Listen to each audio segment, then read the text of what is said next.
जय हिंद। आज हम लोग भारत का भूगोल यानी इंडियन ज्योग्राफी से संबंधित वन लाइनर क्वेश्चन आंसर देखेंगे। तो देखते हैं पहला क्वेश्चन।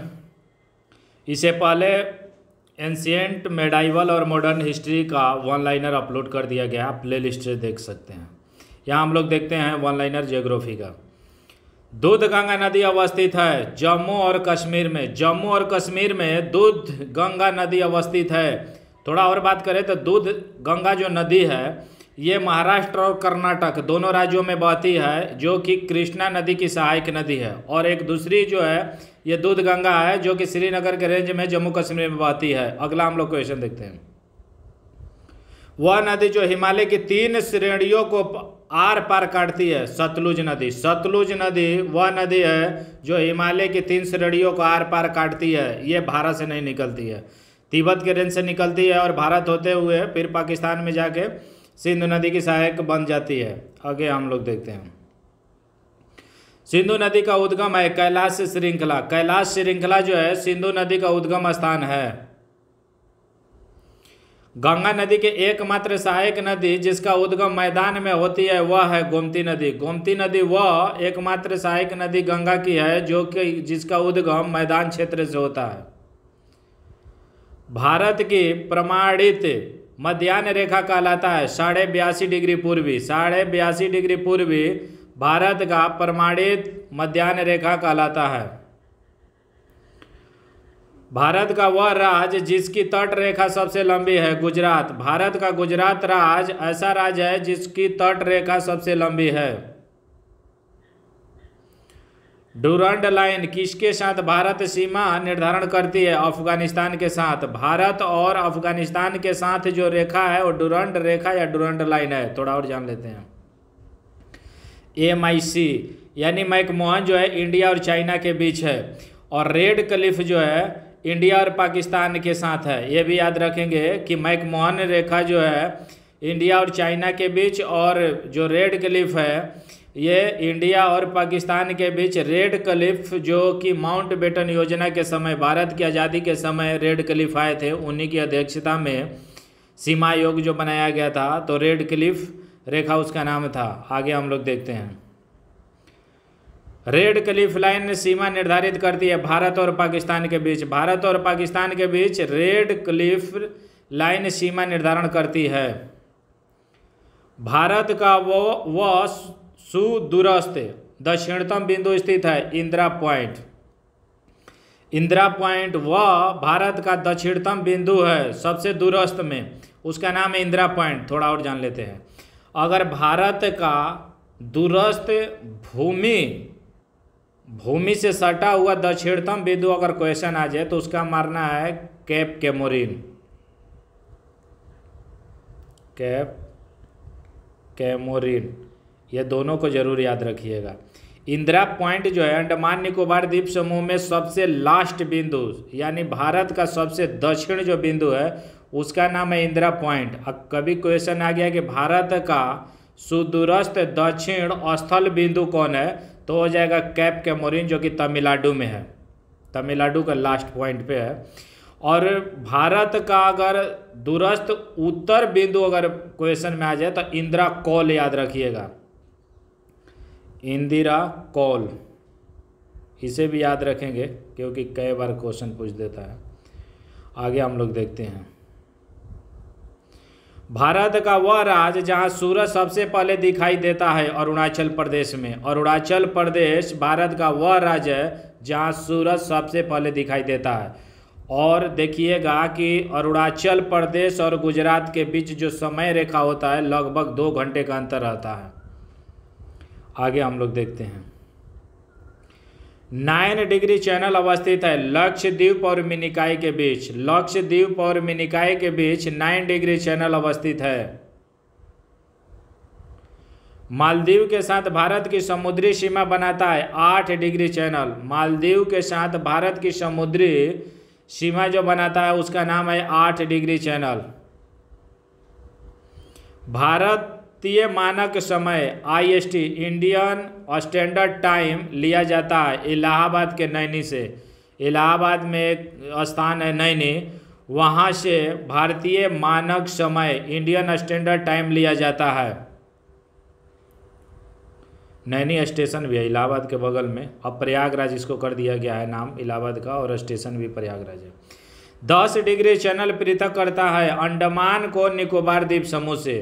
अंडमान को निकोबार द्वीप समूह से 10 डिग्री चैनल जो है ये अलग करता है। ये देखने के छोटा छोटा क्वेश्चन है, लेकिन बहुत बढ़िया बढ़िया पीसीएस से यूपीएससी तक क्वेश्चन पूछा हुआ है, तो इस सब को ध्यान से देखिएगा और बढ़िया से याद रखेंगे। आगे हम लोग देखते हैं, भारत के कितने राज्यों से होकर कर्क रेखा गुजरती है? 8 राज्यों से। 8 राज्यों से होकर भारत के कर्क रेखा गुजरती है। थोड़ा राज्य हम लोग जान लेते हैं, गुजरात, राजस्थान, मध्य प्रदेश, छत्तीसगढ़, झारखंड, वेस्ट बंगाल, मिजोरम और त्रिपुरा।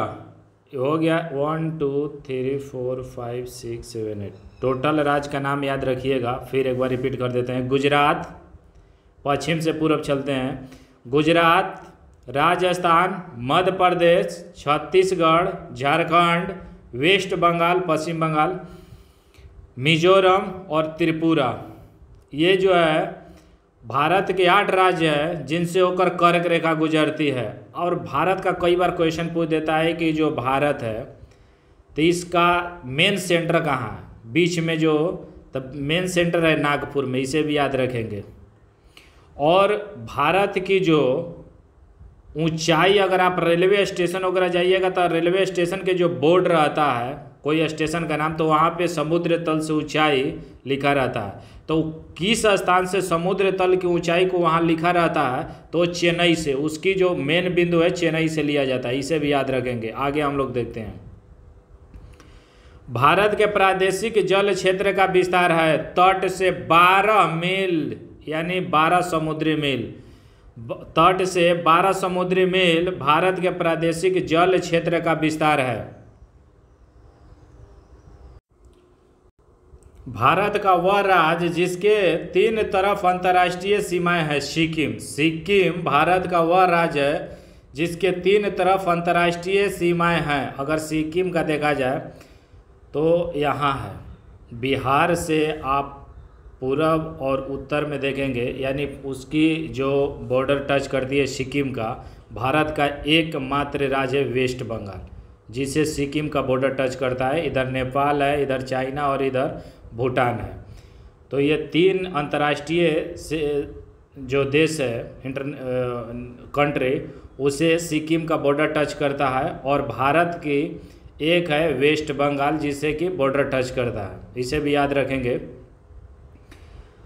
तो यहाँ क्वेश्चन है कि भारत का वह राज्य जिसके 3 तरफ अंतर्राष्ट्रीय सीमा है, सिक्किम। मैकमोहन रेखा सीमा रेखा बनाती है भारत और चीन के बीच। भारत और चीन के बीच मैकमोहन रेखा सीमा रेखा बनाती है। मध्य भारत में स्थित पहाड़ियों का पश्चिम से पूर्व का सही क्रम है सतपुड़ा, महादेव, मैकाल और छोटा नागपुर पठार। सतपुड़ा, महादेव, मैकाल और छोटा नागपुर का पठार जो है मध्य भारत में स्थित पहाड़ियों का पश्चिम से पूर्व का सही क्रम है। छोटा नागपुर का पठार जो है, आप झारखंड के जो देखेंगे तो झारखंड का जो पठार है रांची, ये छोटा नागपुर पठार के अंतर्गत आता है। सतपुड़ा, महादेव, मैकाल जो है ये मध्य प्रदेश में है, और कुछ बॉर्डर ये मैकाल का जो है छत्तीसगढ़ के रेंज में आता है, जो दंडकारण्य के उत्तरी क्षेत्र में है। आगे हम लोग देखते हैं, मणिपुर पहाड़ियों से घिरा इम्फाल बेसिन एक सुंदर उदाहरण है सरोवरीय मैदान का। मणिपुर पहाड़ियों से घिरा इम्फाल बेसिन एक सुंदर उदाहरण है सरोवरीय मैदान का। मुख्य हिमालय की परतदार चट्टानें जीवाश्महीन है, यानी जीवाश्म नहीं है। लघु हिमालय की परतदार चट्टानों में समुद्र जीव जंतुओं के जीवाश्म मिलते हैं, और बाह्य हिमालय या शिवालिक हिमालय में मानव सभ्यता के अवशेष मिले हैं। यह सभी कथन सत्य है। हिमालय पर्वत श्रेणी के संबंध में, हिमालय पर्वत श्रेणी के संबंध में यह कथन है कि मुख्य हिमालय की परतदार चट्टानें जीवाश्महीन है। लघु हिमालय की परतदार चट्टानों में समुद्री जीव जंतुओं के अवशेष मिलते हैं, जीवाश्म मिलते हैं, और बाह्य हिमालय या शिवालिक हिमालय में मानव सभ्यता के अवशेष मिलते हैं। आगे हम लोग देखते हैं। यह एक भ्रंशोत्त पर्वत है। इसके पूर्वी ढाल में क्रमशः नीचा होता हुआ पठार है और इसके उत्तरी खंड लावा बेसाल्ट से आच्छादित है। यह सभी कथन संबंधित है, पश्चिमी घाट से संबंधित है। पश्चिमी घाट जो है के बारे में कथन है कि यह एक भ्रंशोत्त पर्वत है। इसके पूर्वी ढाल में क्रमशः नीचा होता हुआ पठार है और इसके उत्तरी खंड जो है लावा बेसाल्ट से आच्छादित है। अगर हम लोग ये देखें प्रायद्वीपीय क्षेत्र का, इसका पश्चिमी जो है क्षेत्र ये ईस्ट है और ये वेस्ट, तो पश्चिमी घाट जो हॉट स्पॉट के अंतर्गत भी आता है। भारत के हॉट स्पॉट में पश्चिमी घाट है, पूर्वी घाट नहीं है। तो ये जो क्षेत्र है, देखिएगा कि उत्तर से आप दक्षिण अगर जैसे जैसे बढ़ते हैं पश्चिमी घाट में, तो जो ढाल है, जो ऊंचाई है वो बढ़ते जाता है। उत्तर से दक्षिण की तरफ ऊंचाई बढ़ते जाता है और पश्चिम से पूर्व जब जाइएगा तो उसका जो ढाल है वो कम होते जाता है, यानी ऊंचाई घटते जाता है। आगे हम लोग क्वेश्चन देखते हैं। प्रायद्वीपीय, भारत के प्रायद्वीपीय की सबसे ऊंची चोटी है अन्नामुडी की पहाड़ी। अन्नामुडी की जो पहाड़ी है प्रायद्वीपीय भारत की सबसे ऊंची चोटी है। और नीलगिरी की सबसे अगर ऊंची पहाड़ी पूछ देगा तो वो होगा दोदा बेटा की पहाड़ी। कार्डामम पहाड़ी जिसकी सीमा पर स्थित है वे है केरल और तमिलनाडु। केरल और तमिलनाडु की जो सीमा पर स्थित है कार्डामम की पहाड़ियाँ स्थित है। अगर यहाँ हम लोग चित्र के माध्यम से समझना चाहे तो ये साउथ हो गया। तो यहाँ जो ये पहाड़ी है 3 पहाड़ी है।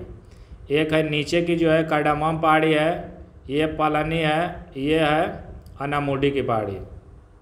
अगला हम लोग क्वेश्चन देखते हैं।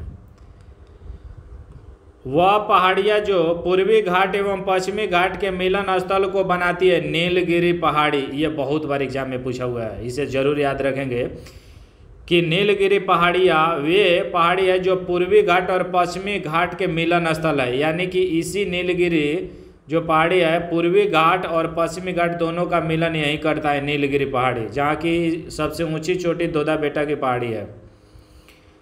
हिमालय पर्यायवाची है महान हिमालय का। हिमालय पर्यायवाची है यह महान हिमालय का। अक्साई चीन का भाग है लद्दाख का पठार। अक्साई चीन का भाग है लद्दाख का पठार। लघु हिमकाल माना गया है 1650 ईस्वी से 1870 ईस्वी के बीच। 1650 ईस्वी से लेकर 1870 ईस्वी के बीच के काल को लघु हिमकाल माना गया है। नर्मदा तथा तापी नदियां द्वारा घिरे हैं सतपुड़ा पहाड़ी। नर्मदा और तापी जो नदियां से घिरे हैं सतपुड़ा पहाड़ी। सतपुड़ा का मतलब होता है 7 पहाड़ियों का जो श्रृंखला है उसको सतपुड़ा कहा जाता है। अगला देखते हैं हम लोग। धौलाधर तथा पीर पंजाल के महत्वपूर्ण श्रेणी अवस्थित है लघु हिमालय में। धौलाधर तथा पीर पंजाल के महत्वपूर्ण श्रेणी अवस्थित है लघु हिमालय में। अगला हम लोग देखते हैं। सबसे नवीन पर्वत श्रेणी है शिवालिक। सबसे नवीन पर्वत श्रेणी जो है शिवालिक है। और सबसे प्राचीन देखिएगा तो अरावली पर्वत है जो कि मुख्य रूप से राजस्थान में है। उसकी रेंज अगर देखा जाए तो गुजरात से लेकर दिल्ली तक है। और कुछ हद तक माना जाता है कि धरती के जो भूमि है, भूमि के नीचे हरिद्वार तक है, उसकी रेंज माना जाता है। लेकिन आप दिल्ली में अगर देखते हैं जो DU है दिल्ली यूनिवर्सिटी, तो उस रेंज तक इसकी है।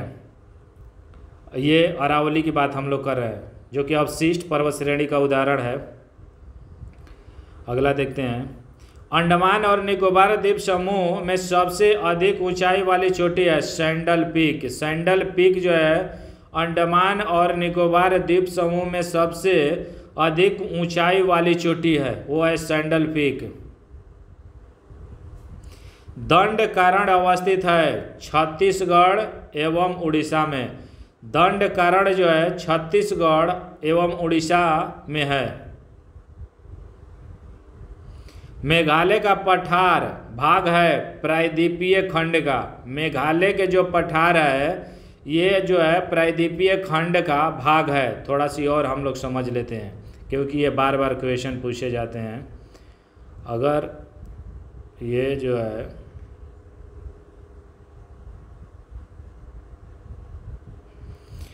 ये मान लीजिए कि अच्छा तो नक्शा नहीं बना है, ये मान लीजिए मेघालय है, तो ये मेघालय जो है ये प्रायद्वीपीय रेंज है। प्रायद्वीपीय भाग का ही जो विस्तारित क्षेत्र पूर्वी का है ये मेघालय का पठार है। मेघालय का पठार हिमालय का पठार नहीं है, ये ध्यान रखिएगा। आप देखेंगे कि जब ये प्रायद्वीपीय पठार, उसके बाद ये छोटा नागपुर का पठार जो राजमहल की पहाड़ी है, उसके बाद जो मालवा का क्षेत्र है, तो यहाँ माना जाता है कि जो पठार जो प्रायद्वीप का रेंज है ये काफ़ी नीचे धंस गया था और ऊपर मालवा से ढक गया है, यानी कि मिट्टी वगैरह से ढकने की वजह से ये पता नहीं चलता है और आगे फिर मेघालय में उठा हुआ है। तो मेघालय की अगर हम लोग बात करें तो यहाँ 3 जनजातियाँ हैं और 3 पहाड़ियाँ हैं मुख्य रूप से। ये 3 पहाड़ी का नाम जो है 3 जनजाति के नाम पर 3 पहाड़ियाँ है या 3 पहाड़ी के नाम पर 3 जनजाति है। ये समझिए कि इधर से अगर पश्चिम से पूरब देखें तो गारो, खासी, जैंतिया, ये है पहले पश्चिम, गारो, खासी और जैंतिया, यानी कि जो वहाँ की जनजाति है उसी के नाम पर यहाँ की पहाड़ी का भी नाम है, ये ऐसे याद रखिएगा। और तीनों है पहाड़ी का अगर कई बार एग्जाम पूछ देता है या जनजाति तो गारो, खासी, जैंतिया। कई बार पूछ देता है कि शिलोंग किस में आता है, तो शिलोंग जो है खासी रेंज में आता है। खासी की पहाड़ी में आप देखिएगा कि शिलोंग आता है जो मेघालय की कैपिटल है। और शिलोंग जो है, शिलोंग जो रेंज है खासी लोग ही हैं वहाँ पे। अगर आप जाते हैं तो ऐसे अदर स्टेट के भी लोग काफ़ी मात्रा में, जैसे ड्राइवर वगैरह या बिजनेस के पर्पज़ से दुकान वगैरह किए हैं। और अगर आप जून के महीना में जाते हैं, मई जून में जाते हैं, जैसे ये जून में ही अपलोड हो रहा है, और तो उस समय अगर बिहार है, उत्तर प्रदेश है, राजस्थान पूरा लू से एकदम गर्म रहता है। अगर मेघालय में जाते हैं शिलोंग में तो बहुत बढ़िया जगह है और घूमने वाला जगह तो है ही, चेरापूंजी है, मानिसराम है। तो ये शिलोंग से आप कुछ ही लगभग 60 किलोमीटर आगे चलेंगे मेघालय में ही तो आपको चेरापूंजी मिलेगा और ये मानिसराम भी मिलेगा।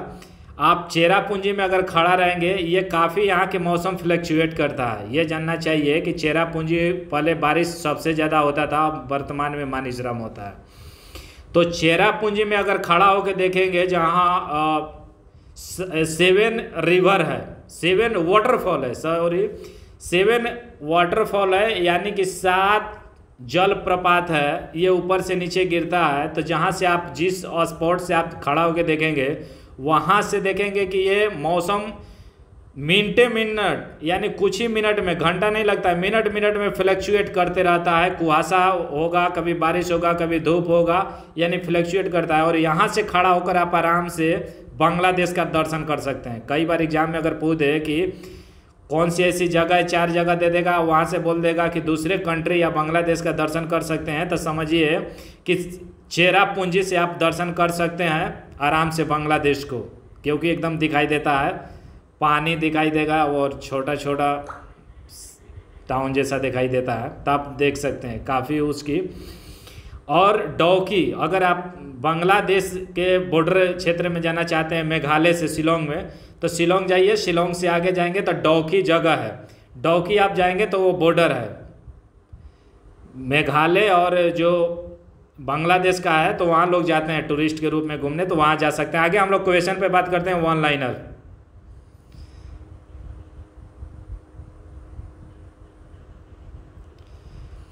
उत्तर भारत में उप हिमालय क्षेत्र के सारे फैले समतल मैदान को कहा जाता है भाबर। भाबर उत्तर भारत में उप हिमालय क्षेत्र के सारे फैले समतल मैदानों को कहा जाता है, वो भाबर क्षेत्र कहलाता है। देखते हैं क्वेश्चन। राजस्थान मरुस्थल अथवा थार मरुस्थल विस्तार है प्लीस्टोसीन एवं अभिनव जमाव का। प्लीस्टोसीन एवं अभिनव जमाव का जो विस्तार है राजस्थान मरुस्थल अथवा थार मरुस्थल। अगला क्वेश्चन देखते हैं। वह नदी जिनके स्रोत बिंदु पॉइंट ऑफ बिगिनिंग लगभग एक ही है, ब्रह्मपुत्र और सिंधु नदी। ब्रह्मपुत्र और सिंधु नदी की जो उद्गम पॉइंट है करीब करीब नज़दीक में है। थोड़ा और इसके बारे में जान लेते हैं। ब्रह्मपुत्र नदी, सिंधु नदी और सतलुज नदी के उद्गम के बारे में थोड़ा हम लोग देख लेते हैं विस्तार से। अगर यहाँ हम लोग देखते हैं तो ये जो है कैलाश श्रेणी का भाग है जो कि मानसरोवर झील।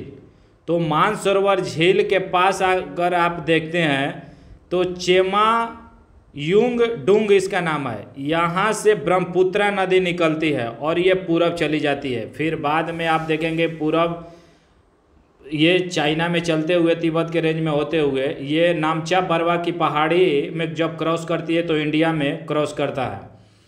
फिर अगर दूसरा देखें सतलुज नदी का उद्गम तो ये राकस ताल से उद्गम होता है।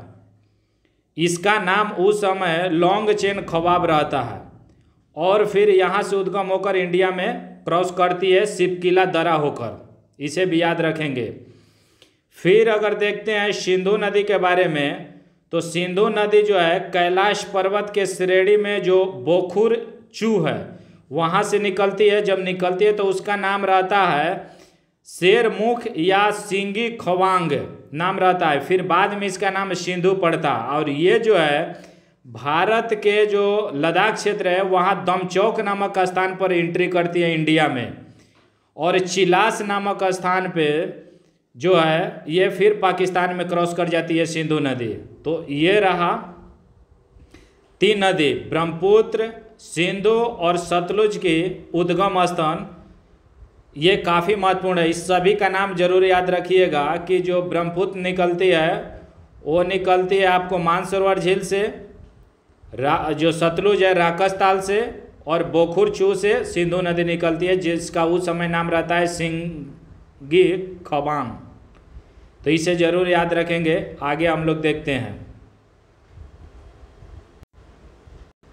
अगला क्वेश्चन है हिमालय की सभी श्रेणियों को काटने वाली नदी है सतलुज नदी। सतलुज नदी जो है हिमालय की सभी श्रेणियों को काटने वाली नदी है। सोन नदी का वास्तविक स्रोत है शहडोल जिले के में अमरकंटक की पहाड़ी। अमरकंटक की जो पहाड़ी है ये मध्य प्रदेश के रेंज में है। आप यहाँ से देखेंगे कि सोन नदी का उद्गम स्थल है और इस शहडोल जो जिला है मध्य प्रदेश में है, इसे भी याद रखेंगे। अगला क्वेश्चन देखते हैं। किशन गंगा एक सहायक नदी है झेलम की। किशन गंगा नदी जो है ये झेलम की सहायक नदी है। वह नदी जिसके तट पर गोरखपुर स्थित है राप्ती नदी। राप्ती नदी वह नदी है जिसके तट पर गोरखपुर स्थित है। वह नदी जो अपने मार्ग में परिवर्तन के लिए कुख्यात है कोसी नदी। कोसी नदी वह नदी है जो अपने मार्ग में परिवर्तन के लिए कुख्यात है, वह है कोसी नदी। बिहार का शोक कहलाती है कोसी नदी। ये नेपाल से निकलती है, जब निकलती है तो इससे सप्तकोशी इसका नाम रहता है। सप्तकोशी का मतलब है कि 7 नदियों के मिलने से फिर बाद में इसका नाम हो जाता है कोसी नदी। अगला हम लोग क्वेश्चन देखते हैं। गंगा नदी उदाहरण है पूर्ववर्ती अपवा की। पूर्ववर्ती अपवा का उदाहरण है गंगा नदी। भ्रंश घाटी से होकर प्रभावित होने वाली नदी है तापी नदी। तापी जो नदी है भ्रंश घाटी से होकर प्रभावित होती है। वह नदी जिसके तट पर बद्रीनाथ का प्रसिद्ध मंदिर स्थित है अलकनंदा। अलकनंदा वह नदी है जिसके तट पर बद्रीनाथ का प्रसिद्ध मंदिर स्थित है। बेतवा नदी मिलती है यमुना नदी में, यमुना नदी की सहायक नदी है बेतवा नदी। अध्यारोपित नदी का उदाहरण है चंबल नदी, चंबल नदी जो है अध्यारोपित नदी का उदाहरण है। वह स्थान जहाँ भागीरथी और अलकनंदा नदी मिलती है उसको देवप्रयाग कहा जाता है। वह स्थान जहाँ भागीरथी और अलकनंदा मिलती है उसको देवप्रयाग कहा जाता है। इसको वर्ड याद कर सकते हैं पहला लेटर के आधार पे। अगला क्वेश्चन देखते हैं। फरक्का के बाद गंगा नदी की प्रमुख धारा का नाम किस नाम से जाना जाता है? पद्मा नदी से। फरक्का के बाद गंगा नदी की प्रमुख धारा का नाम है पद्मा।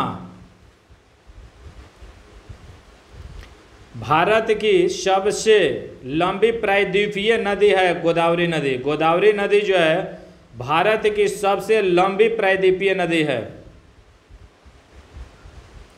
जिन राज्यों से होकर गोदावरी नदी बहती है वह है महाराष्ट्र, कर्नाटक, ओडिशा और आंध्र प्रदेश। महाराष्ट्र, कर्नाटक, ओडिशा और आंध्र प्रदेश ऐसे राज्य हैं जहाँ से गोदावरी नदी होकर बहती है और बंगाल के खाड़ी में गिरती है। नासिक अवस्थित है गोदावरी नदी के किनारे। नासिक जो है गोदावरी नदी के किनारे अवस्थित है।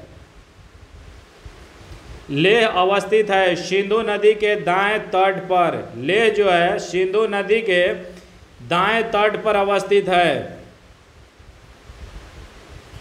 धौली स्थित है भुवनेश्वर में। धौली जो स्थित है ये भुवनेश्वर में। भुवनेश्वर उड़ीसा की राजधानी है।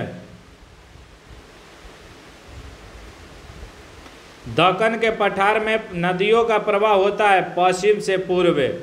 दक्कन के पठार में नदियों का जो प्रवाह होता है वो पश्चिम से पूरब होता है।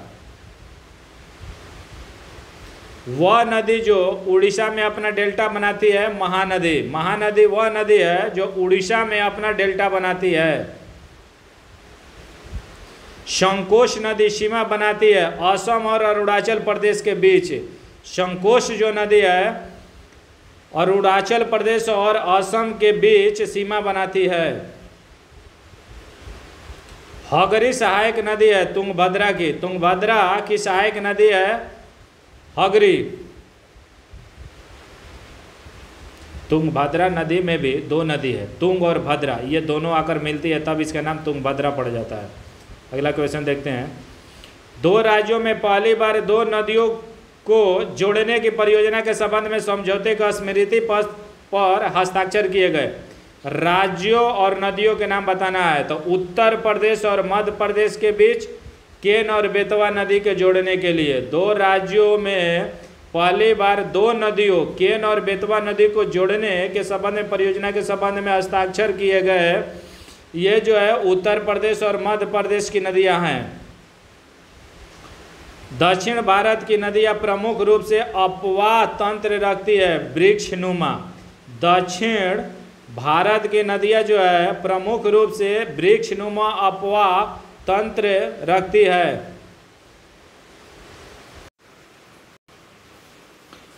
भारत की वह नदी जिसे जैविक मरुस्थल कहते हैं दामोदर नदी। दामोदर नदी भारत की वह नदी है जिसे जैविक मरुस्थल कहा जाता है। दामोदर जिसकी सहायक नदी है वह है हुगली की। दामोदर नदी जो है हुगली की सहायक नदी है। वह नदी जिसे दक्षिण की गंगा कहा जाता है कावेरी नदी को। कावेरी नदी दक्षिण की गंगा कहलाती है। कावेरी नदी का उद्गम है ब्रह्मगिरी पहाड़ियों में। कावेरी नदी का उद्गम ब्रह्मगिरी पहाड़ियों में है। ज्वारनद मुख बनाने वाली नदी है नर्मदा। नर्मदा जो है ऐसी नदी है जो ज्वारनद मुख बनाती है, ईश्वरी बनाती है। नर्मदा प्रवाहित होती है सतपुड़ा श्रेणी और बिंद श्रेणी के मध्य। नर्मदा प्रवाहित होती है सतपुड़ा श्रेणी और बिंद श्रेणी के मध्य से। अमरकंटक से उद्गम होने वाली नदी है नर्मदा। अमरकंटक से उद्गम होने वाली नदी जो है नर्मदा है, और सोन नदी भी अमरकंटक की पहाड़ी से ही निकलती है। अगला देखते हैं, अरब सागर में गिरने वाली नदी है ताप्ती। नर्मदा और ताप्ती दोनों जो नदियां हैं ये डेल्टा नहीं बनाती है, इशूरी बनाती है, और ये अरब सागर में दोनों गिरती है, नर्मदा ताप्ती। और आप देखेंगे कि गंगा जो है ये बंगाल की खाड़ी में गिरती है। अगला देखते हैं, नर्मदा और ताप्ती नदियों के मध्य स्थित है सतपुड़ा श्रेणी। नर्मदा और ताप्ती नदियों के मध्य जो है सतपुड़ा श्रेणी स्थित है। वे पश्चिम वाहिनी नदी जो दो पर्वत श्रेणियों के बीच होकर बहती है। नर्मदा जो है दो पर्वत श्रेणियों के बीच से होकर बहती है। कृष्ण डेल्टा एवं कैप कैमोरिन के मध्य स्थित है कोरोमंडल तट। अगर ये साउथ का नक्शा है तो इसमें देखिए वेस्ट हो गया, ये ईस्ट हो गया, तो यहाँ देखिए ये जो तट है इसको कहा जाता है कोरोमंडल तट। तो कृष्ण और कैप कैमोरिन जो कृष्णा नदी है, और कैप कैमोरिन जो कि स्थल भूमि जो दक्षिणतम स्थल भूमि है भारत की, वो कैप कैमोरिन, यहाँ के बीच के जो लाइन है उसको कहा जाता है कोरोमंडल तट। और इस क्षेत्र को उत्तरी सरकार कहा जाता है, और पश्चिम साइड को पश्चिमी घाट कहा जाता है, और पूर्वी क्षेत्र को पूर्वी घाट भी कहा जाता है, और कोरोमंडल तट भी कहा जाता है। अगला हम लोग क्वेश्चन देखते हैं, श्रीहरिकोटा द्वीप निकट अवस्थित है पुलिकट झील के। पुलिकट झील के निकट श्रीहरिकोटा द्वीप स्थित है। श्रीहरिकोटा जहाँ की सतीश धवन अंतरिक्ष केंद्र है। और अगर आप देखेंगे कि विक्रम साराभाई भाई अंतरिक्ष स्टेशन जो है ये है आपको त्रिवेंद्रम में है, तो दोनों को याद रखेंगे। अगर हम लोग सतीश धवन अंतरिक्ष केंद्र की बात करें तो ये है आपको श्रीहरिकोटा द्वीप के पास। इसको याद कर लेते हैं, कई बार ये क्वेश्चन कंफ्यूज कर देता है कि सतीश धवन जो है अंतरिक्ष केंद्र जो है ये है आपको श्रीहरिकोटा द्वीप यानी पुलिकट के पास, आंध्र प्रदेश के पास।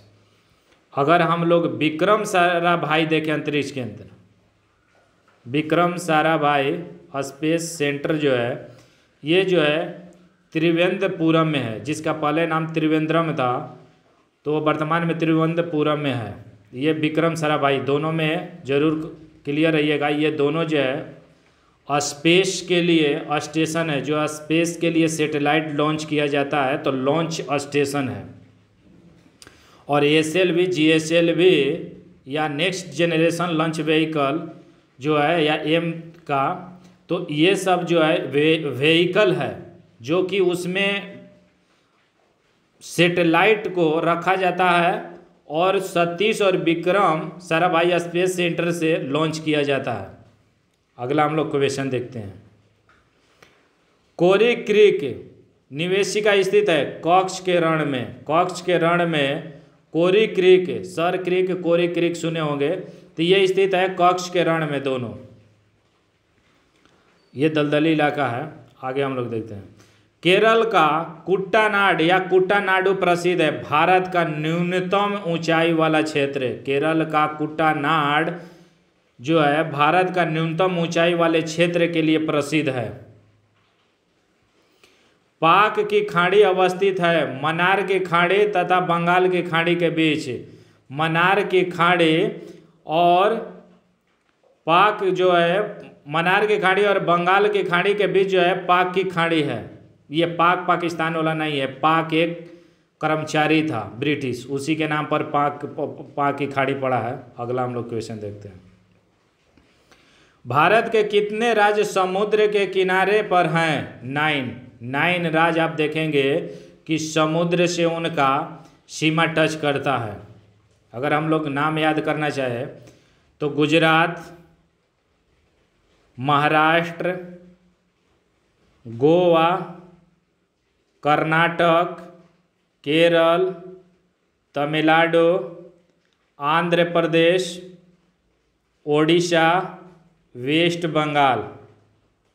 1 2 3 4 5 6 7 8 9, यहाँ 9 हो गया। एक बार रिपीट और कर देते हैं। जिसकी सीमा समुद्र तट से यानी कि समुद्र से टच करता है, याद रखेंगे, गुजरात, महाराष्ट्र,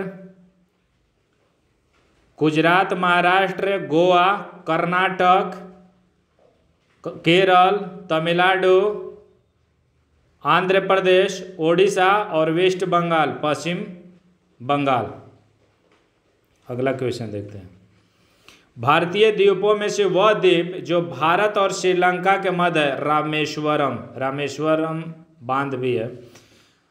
भारतीय द्वीपों में से वह द्वीप जो भारत और श्रीलंका के बीच है, वो है रामेश्वर द्वीप।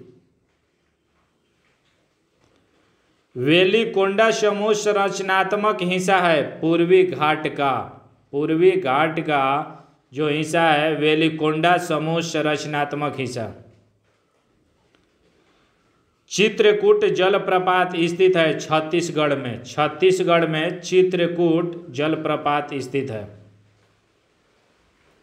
सियाचिन ग्लेशियर विवाद का विषय है भारत और पाकिस्तान के बीच सियाचिन ग्लेशियर विवाद है।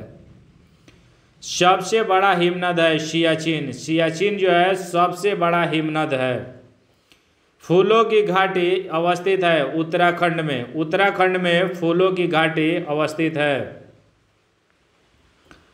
वह हिमनद जो उत्तराखंड के कुमाऊं क्षेत्र में स्थित है, मिलाम वह हिमनद है जो उत्तराखंड के कुमाऊं क्षेत्र में अवस्थित है। कई बार आप देखिएगा कि हिमनद का इनाम पूछ देता है कि कौन हिमनद है, तो मिलाम ये उत्तराखंड में अवस्थित है। सियाचिन जो है ये देखे हैं कि लद्दाख रेंज में है।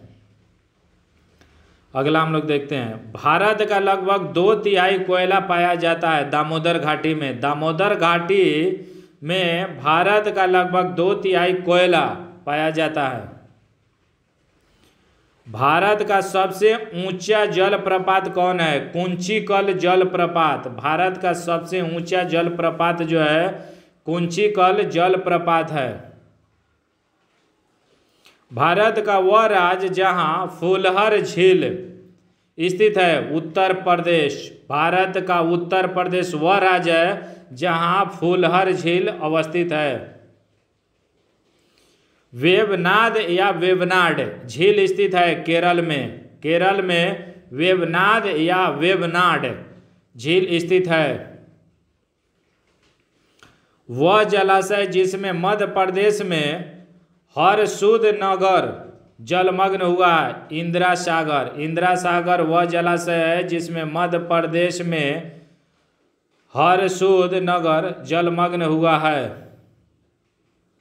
रहस्यमय झील कहा जाता है रूपकुंड झील को रहस्यमय झील कहा जाता है। 2 भारतीय राज्यों की साझेदारी वाली झील है पुलिकट अगर आप देखेंगे तो आंध्र प्रदेश और तमिलनाडु दोनों के बॉर्डर पे है, तो इसलिए 2 भारतीय राज्यों की साझेदारी वाली झील जो है पुलिकट झील है। चिल्का झील स्थित है उड़ीसा में चिल्का झील अवस्थित है। भारत का वह राज्य जिसमें नाथुला दर्रा स्थित है सिक्किम भारत का वह राज्य है जहां नाथुला दर्रा स्थित है।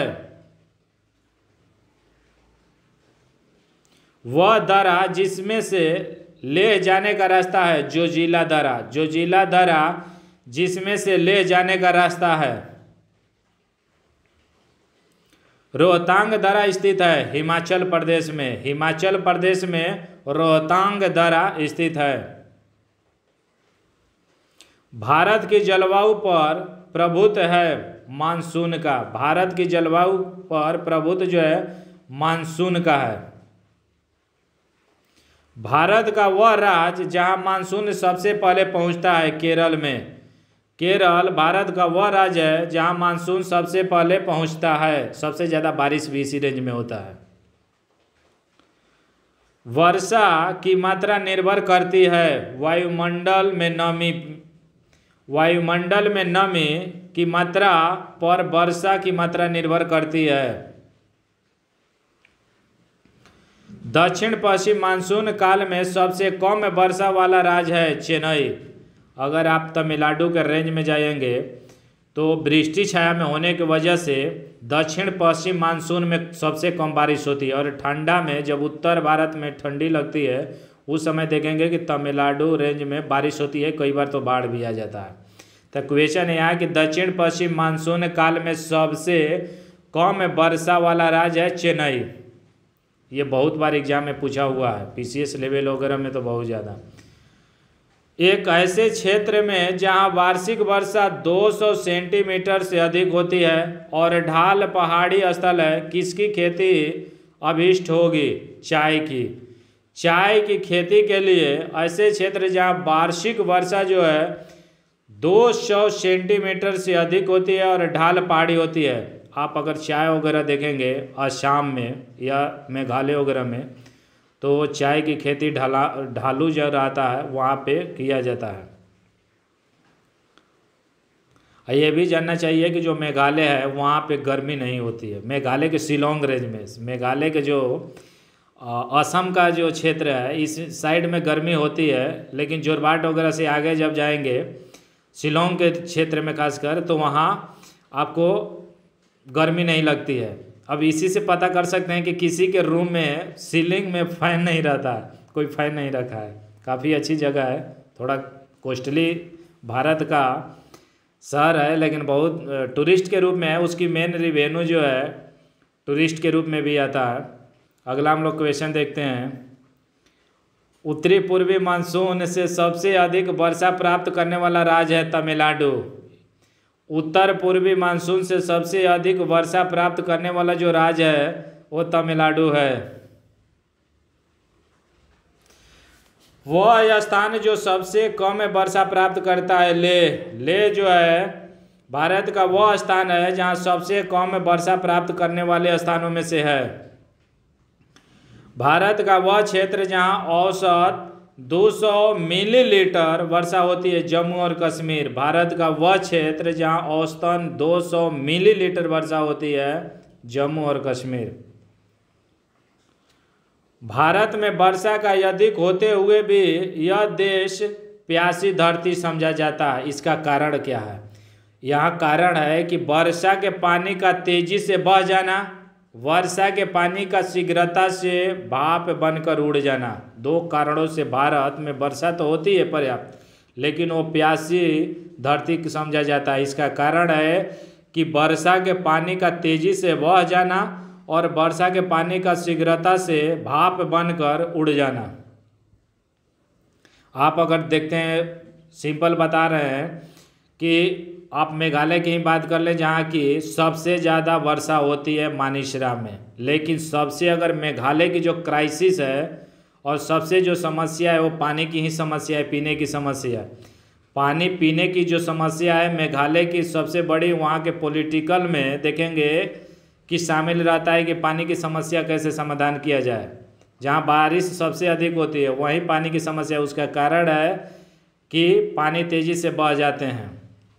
अगला क्वेश्चन देखते हैं।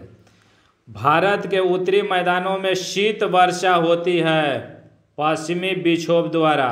भारत के उत्तरी मैदान में शीत वर्षा होती है पश्चिमी विक्षोभ द्वारा। आप देखेंगे कि दिल्ली, हरियाणा, इस रेंज में पंजाब के क्षेत्रों में शीत ऋतु में देखिएगा कि वेस्टर्न डिस्टर्बेंस यानी पश्चिमी विक्षोभ के द्वारा शीत ऋतु में वर्षा होती है। इसका कारण रहता है कि पश्चिमी विक्षोभ के द्वारा ये पानी जो आता है, ये भूमध्य सागर से पानी वहाँ से उस रेंज से पानी आता है और ये दिल्ली के रेंज में बारिश जो करता है ठंडा में, ये पश्चिमी विक्षोभ के द्वारा होता है। कई बार एग्जाम में ये पूछा है। कोलकाता में वायु प्रदूषण में सर्वाधिक योगदान है लघु औद्योगिक इकाइयों का। कोलकाता में लघु जो वायु प्रदूषण में सर्वाधिक योगदान जो है लघु औद्योगिक इकाइयों का। आप देखेंगे कि जो दिल्ली में प्रदूषण ज़्यादा है, लेकिन जो समुद्र तट के इलाके में है वहाँ कम है। उसके कारण है यूपीएससी में भी मेंस में क्वेश्चन पूछा है। उसका कारण है कि दिल्ली एक जो है लॉक है, पूरी तरह से लैंड लॉक जो द्वीप है और हीट आइलैंड बना हुआ है। और कलकत्ता मुंबई वगैरह जो है ये समुद्र के तट पे है, हवाएं से बहती है और वहाँ से पोल्यूशन को बहाकर इधर उधर कर देता है। लेकिन दिल्ली जो है वो पूरी तरह से चारों तरफ से घिरे होने के कारण उसकी कई कारण है। पहले तो पराली वगैरह लोग जलाते हैं, उसका भी कारण है। कंस्ट्रक्शन का काम होता है दिल्ली के रेंज में, देखिएगा कि बड़ी बड़ी कंस्ट्रक्शन काम करता है, व्हीकल की समस्या है। तो इस तरह की बहुत सी समस्याओं की वजह से दिल्ली की पोल्यूशन जो खासकर में वृद्धि होते रहता है। अगला हम लोग देखते हैं, अधिकतम औसत वार्षिक वर्षा वाला राज्य है केरल। केरल जो है अधिकतम औसत वार्षिक वर्षा वाला राज्य है। हरियाली योजना संबंधित है जल प्रबंधन से, जल प्रबंधन से संबंधित है हरियाली योजना। भारत का वह क्षेत्र जहाँ शीतकाल में वर्षा होती है उत्तर पश्चिम। भारत का वह क्षेत्र जहाँ शीतकाल में वर्षा होती है वह है उत्तर पश्चिम। पुनर्भरण योग्य भौम जल संस्थान में सबसे संपन्न राज्य है पश्चिम बंगाल। पश्चिम बंगाल वह राज्य है जो पुनर्भरण योग्य भौम जल संस्थान में सबसे संपन्न राज्य माना जाता है। भारत में वर्षा की उच्चतम मात्रा वाला स्थान है मानिसराम। मानिसराम जो है भारत में वर्षा की उच्चतम मात्रा वाला स्थान है। थोड़ा और हम लोग जान लेते हैं। ये मानिसराम से पहले चेरापूंजी हुआ करता था सबसे अधिक वर्षा वाला स्थान। अगर आप चेरापूंजी जाते हैं तो वहाँ एक केव है जिसको गुफा कहेंगे। ये जीवाश्म, पुरातन जीवाश्म के लिए प्रसिद्ध है। उसका नाम है माओसमाई। ये स्पेलिंग है AMAWSAMAI। ये जो है गुफा है, आप इसमें देखेंगे कि काफ़ी जीवाश्म वाला यहाँ अवशेष मिलेंगे, काफ़ी पुरातन जीवाश्म वाला। इसमें लोग घूमने जाते हैं, कुछ चार्जेज लगते हैं टिकट के रूप में, और ये पर्यटन के रूप में विकसित हो गया है। ये जो है काफ़ी चर्चित है। अगर आप जाते हैं चेरापूंजी तो वहाँ से बगल में ही है, कुछ ही दूरी पे आप जाके घूम सकते हैं अगर आप टूरिस्ट में जाते हैं रूप में। तो अगर मेघालय में बात करें तो भारत का ऐसे राज्य हैं जहाँ जीवित जड़ पुल, ये यूपीएससी में क्वेश्चन पूछा हुआ है, जीवित जड़ पुल या डबल डेकन पुल, ये जितनी चीज़ें हैं ये सभी क्या होता है कि आप देखेंगे कि पेड़ से एक जो नदी है नीचे, यहाँ से यहाँ शोर होता है, शोर के माध्यम से या पेड़ गिर गया, तब पेड़ गिर गया तो ये सूखता नहीं है। यहाँ से लोग क्या करते हैं, इसको रास्ता के रूप में बना लेते हैं। तो जब डबल इसको अगर रास्ता के नीचे नीचे शोर है उसी पे लोग आर पार करते हैं तो उसको सिंगल लेन कहते हैं। और डबल अगर शोर से और पेड़ से बन गया है उसकी लताओं से तो उसको डबल डेकन रोड कहते हैं, पुल, डबल डेकन पुल या कहते हैं लोग। ये काफ़ी मजबूत होता है। तो ये सब चीज़ देखने को आपको मेघालय में मिलेगा। यूपीएससी ने ऐसे ही क्वेश्चन पूछा था कि तो जीवित जड़ पुल कहाँ मिलेंगे, मेघालय में, याद रखिएगा। ये बहुत ज़्यादा है उस मेघालय में। अगला हम लोग क्वेश्चन देखते हैं। कभी एक स्पेशल मेघालय के बारे में हम लोग वीडियो बनाएंगे, जो काफ़ी क्वेश्चन आते हैं जहाँ वहाँ से, उससे संबंधित भी स्पेशल एक वीडियो बनाएंगे हम लोग। अगला क्वेश्चन देखते हैं। तड़ित मेघ कहते हैं कपासी वर्षा को। तड़ित मेघ जो है कपासी वर्षा को कहते हैं। सदाबहार वन पाया जाता है पश्चिमी घाट में। सदाबहार जो वन है वो पश्चिमी घाट में पाया जाता है। भारत का वह राज्य जहाँ सागवान का वन पाया जाता है मध्य प्रदेश। भारत का वह राज्य जहाँ सागवान का वन पाया जाता है वह है मध्य प्रदेश। भारत में अति सघन वनों का सर्वाधिक क्षेत्र किस राज्य में पाया जाता है? अरुणाचल प्रदेश में। अरुणाचल प्रदेश में देखिएगा कि वन ही वन है, वहाँ आबादी बहुत कम है। तो भारत में अति सघन वनों का सर्वाधिक क्षेत्र जो है अरुणाचल प्रदेश में पाया जाता है। वृक्षादित क्षेत्र सर्वाधिक है पूर्वी दक्कन में। वृक्ष से आच्छादित जो क्षेत्र है सर्वाधिक जो है वो पूर्वी दक्कन के रेंज में है। वह वृक्ष जो कभी सामाजिक वानिकी में लोकप्रिय था अब एक पारिस्थितिकी आतंकवादी माना गया है। यूकेलिप्टस।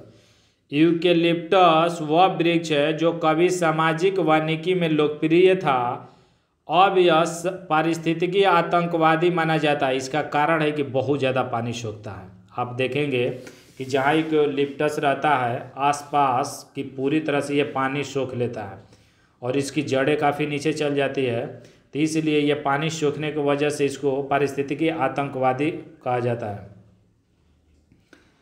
अगला देखते हैं। राष्ट्रीय वन नीति में भारत का कुल भौगोलिक क्षेत्र के कितने प्रतिशत पर वन रखने का लक्ष्य है? 1/3। भारतीय वन नीति में भारत का कुल भौगोलिक क्षेत्र के 33% पर वन रखने का लक्ष्य रखा गया है, यानी 1/3, 1/3। नीलगिरी की मेघ बकरियां पाई जाती है इराविकुलम राष्ट्रीय पार्क में। इराविकुलम राष्ट्रीय पार्क में जो है नीलगिरी की मेघ बकरियां पाई जाती है। वह देश जिसमें कुल भौगोलिक क्षेत्रफल के 70% भाग पर वन रखने का संवैधानिक प्रावधान है, भूटान। बहुत बड़ी चीज़ है कि वह क्षेत्र है जिसमें 70% भौगोलिक क्षेत्र के भाग पर वन रखने की संवैधानिक यानी कॉन्स्टिट्यूशनल प्रावधान है, वह है भूटान। ऐसे भूटान में जो नीचे वाला इलाका है यहाँ पे वीज़ा वगैरह नहीं लगता है। आप जाके घूम सकते हैं, हम जो इंडियन हैं वो घूम सकते हैं, कोई दिक्कत नहीं है। और भूटान की जो मिलिट्री जो है ये भारत का ही कंट्रोल में रहती है, कुछ हद तक भारत उसका कार्य वगैरह करता है। अगला हम लोग देखते हैं। वह राज्य जिसका 90% से अधिक क्षेत्र वनाच्छादित है अरुणाचल प्रदेश। अरुणाचल प्रदेश वह राज्य है जिसका 90% से अधिक जो क्षेत्र है वन से आच्छादित है। सागौन तथा शाल उत्पाद है उष्णकटिबंधीय शुष्क पतझड़ वन के। सागौन और शाल उत्पाद जो है उष्णकटिबंधीय शुष्क पतझड़ वन के हैं। सर्वाधिक प्राकृतिक आपदाएं आने वाला राज्य है उड़ीसा। उड़ीसा में सर्वाधिक प्राकृतिक आपदाएं आने वाले राज्यों में एक है। भारत का सबसे अधिक बाढ़ग्रस्त राज्य है बिहार। कोसी नदी को बिहार का शोक कहा जाता है। भारत का सबसे अधिक बाढ़ग्रस्त राज्य है बिहार है। किसी प्रजाति को विलुप्त माना जा सकता है जब वह अपने प्राकृतिक आवास में नहीं देखी गई है 50 वर्षों से। अगर कोई प्रजाति है जो कि 50 वर्षों से अपनी प्राकृतिक आवास में नहीं नजर आ रही है तो समझिए कि वो विलुप्त हो गई है, विलुप्त उसको घोषित कर दिया जाता है। अगला क्वेश्चन देखते हैं। भारतीय उपमहाद्वीप का उत्तर पश्चिमी प्रदेश भूकंप ग्रहणशील है, कारण है प्लेट टेक्टोनिक क्रिया। भारतीय उपमहाद्वीप का उत्तर पश्चिमी प्रदेश भूकंप ग्रहणशील है, इसका कारण है प्लेट टेक्टोनिक क्रिया। ज्योग्राफी हम लोग देखेंगे तो उसमें प्लेट टेक्टोनिक में 3 सिद्धांत कैसे कार्य करता है उसको भी देखेंगे। अगला हम लोग देखते हैं। भारत का वह क्षेत्र जो उच्च तीव्रता की भूकंपीय मेखला में नहीं आता है, कर्नाटक का पठार। कर्नाटक का पठार भारत का वह क्षेत्र है जो उच्च तीव्रता की भूकंपीय मेखला में नहीं आता है।